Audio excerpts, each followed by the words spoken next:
29 June 2024 ଏହି ତାରିଖଟି ଭାରତୀୟ କ୍ରିକେଟ ଇତିହାସର ସେହି ସୁବର୍ଣ୍ଣ ଅକ୍ଷରରେ ଲେଖା ହୋଇଥିବା ଦିନ ଯାହାକୁ କେହି କେବେ ଭୁଲି ପାରିବେ ନାହିଁ। ଦକ୍ଷିଣ ଆଫ୍ରିକାକୁ 7 ରନ୍ରେ ହରାଇଥିବା ଟିମ୍ ଇଣ୍ଡିଆ ଯେତେବେଳେ ବିଶ୍ୱ ବିଜୟୀ ହେଲା ପୁରା ଦେଶ ଉତ୍ସବ ମନାଇଲା। କିନ୍ତୁ ଏହି ଖୁସି ମଧ୍ୟରେ ଆଉ ଗୋଟେ ବହୁତ ବଡ଼ ଶୂନ୍ୟତା ଆସିଲା ଯେଉଁଟାକି ଦୁଇ ମହାନ ଖେଳାଳି ବିରାଟ କୋହଲି ଏବଂ ରୋହିତ ଶର୍ମା T20 ଫର୍ମାଟକୁ ଅଲବିଦା କହିଦେଲେ। କିନ୍ତୁ ବନ୍ଧୁଗଣ କାହାଣୀ ଏତିକିରେ ଶେଷ ହେଉନାହିଁ। ଏବେ ଚର୍ଚ୍ଚା ହେଉଛି 2028 ଲସ୍ ଏଞ୍ଜେଲସ୍ ଅଲିମ୍ପିକକୁ ନେଇ। କ'ଣ ବିରାଟ କୋହଲି ପୁଣି ଥରେ ସେଇ ନୀଳ ଜର୍ସି ପିନ୍ଧି ଅଲିମ୍ପିକ୍ସ ମୈଦାନକୁ ଓହ୍ଲାଇବେ? ଆସନ୍ତୁ ଜାଣିବା ଏଇର ପୁରା ସ୍ୱତନ୍ତ୍ର ରିପୋର୍ଟ। ଆଉ ଯଦି ଆପଣ ନୂଆ ଅଛନ୍ତି ମାନେ ଆମ ଚ୍ୟାନେଲକୁ ଲାଇକ୍ ଆଣ୍ଡ ସବସ୍କ୍ରାଇବ୍ ନିହାତି କରିବେ। ଦୀର୍ଘ 128 ବର୍ଷ ଅପେକ୍ଷା ପରେ କ୍ରିକେଟ ପୁଣି ଥରେ ଅଲିମ୍ପିକ୍ସକୁ ଫେରୁଛି।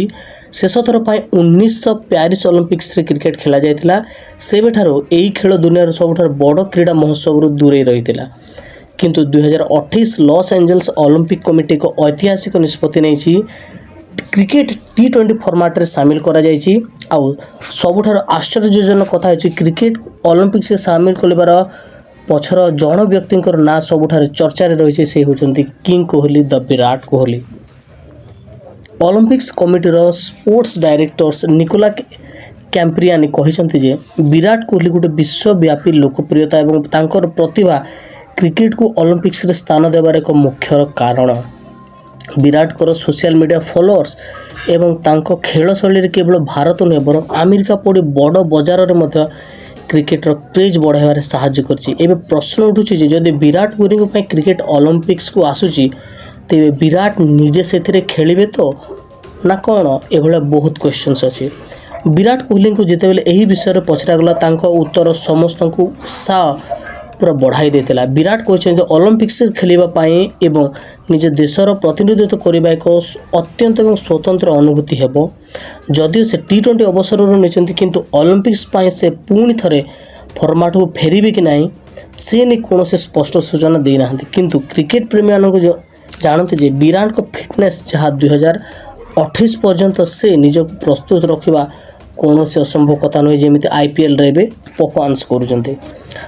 ଆସନ୍ତା 2028 ଯେଉଁ ଲସ୍ ଅଲିମ୍ପିକ୍ ଅଛି ସେଠାରେ କିଛି ଗୁରୁତ୍ୱପୂର୍ଣ୍ଣ ଡେଟ୍ସ ରହିଛି ଯେଉଁଟାକି 12 ଜୁଲାଇରୁ 19 ଜୁଲାଇ 2028 ତାରିଖ ଯାଏଁ ଏଇଟା ଚାଲିବ। ଆଉ ଏଇଟା କ'ଣ T20 ଫର୍ମାଟ୍ ରହିବ। ଏଇଟା ଖାଲି କ୍ରିକେଟର ଯେଉଁଟାକି ପୁରୁଷ ଆଉ ମହିଳା ରହିବେ। ପୁରୁଷରୁ 6ଟା ଟିମ୍, ମହିଳାରୁ 6ଟା ଟିମ୍। ଆଉ ଏଇଟା ଲସ୍ ଏଞ୍ଜେଲସ୍ ଆମେରିକାରେ ହେବ।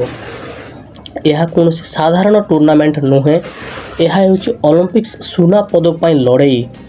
ଶେଷରେ ଏତିକି କୁହାଯାଇପାରେ ଯେ ବିରାଟ କୋହଲି ଯଦି ଅଲିମ୍ପିକ୍ସ ବଡ଼ ମୁହୂର୍ତ୍ତ ହେବ କିଏ ଜାଣେ ହୁଏତ ଅଲିମ୍ପିକ୍ସର ସ୍ୱର୍ଣ୍ଣ ପଦକ ଜିତିବା ପରେ ହିଁ କିଙ୍ଗ କୋହଲି ତାଙ୍କ କ୍ୟାରିୟର ସମ୍ପୂର୍ଣ୍ଣ ପୂର୍ଣ୍ଣଚ୍ଛେଦକ ପକାଇ ପାରନ୍ତି। ଆପଣଙ୍କୁ କ'ଣ ଲାଗୁଛି? ଆପଣ ଯଦି ଆଉ କିଛି ଜାଣିଛନ୍ତି ତାହେଲେ କମେଣ୍ଟ ବକ୍ସରେ ନିହାତି ଆମକୁ ଜଣାଇବେ। ଆଉ ଯଦି ଆଉ କିଛି ଜାଣିବାର ଅଛି ତ ଚ୍ୟାନେଲକୁ ଲାଇକ୍ ଆଣ୍ଡ ସବସ୍କ୍ରାଇବ୍ ନିହାତି କରିବେ। ତ ଏଥିରେ ଆଉ ଗୋଟେ ମଧ୍ୟ ପ୍ରଶ୍ନ ଆସୁଛି ଯେହେତୁ T20 କ୍ରିକେଟ ଆଉ ଅଲିମ୍ପିକ୍ସରେ ମଧ୍ୟ T20 କ'ଣ BCCI ଆଲାଉ ଆକ୍ଚୁଆଲି କରିବ? ସେଟା କ'ଣ ନା ଅଲିମ୍ପିକ୍ସ ଆକ୍ଚୁଆଲି ଆଲାଉ କରିବ? କାହିଁକିନା ଅଲିମ୍ପିକ୍ସ ଆଉ BCCI ସବୁବେଳେ ରୁଲ୍କୁ ନେଇ ପୁରା ବଡ଼ ପୁରା ଷ୍ଟ୍ରିକ୍ଟ ରୁହନ୍ତି। ଯେମିତି ଏବେ ଗର୍ଲଫ୍ରେଣ୍ଡର କଲଚର ମଧ୍ୟ ପୁରା ଦି ଏଣ୍ଡ କରି ଦିଆଗଲା। ତ ଏଥିରେ ବହୁତ ଗୁଡ଼ାଏ ବି ମଧ୍ୟ ପ୍ରଶ୍ନ ଆସୁଛି।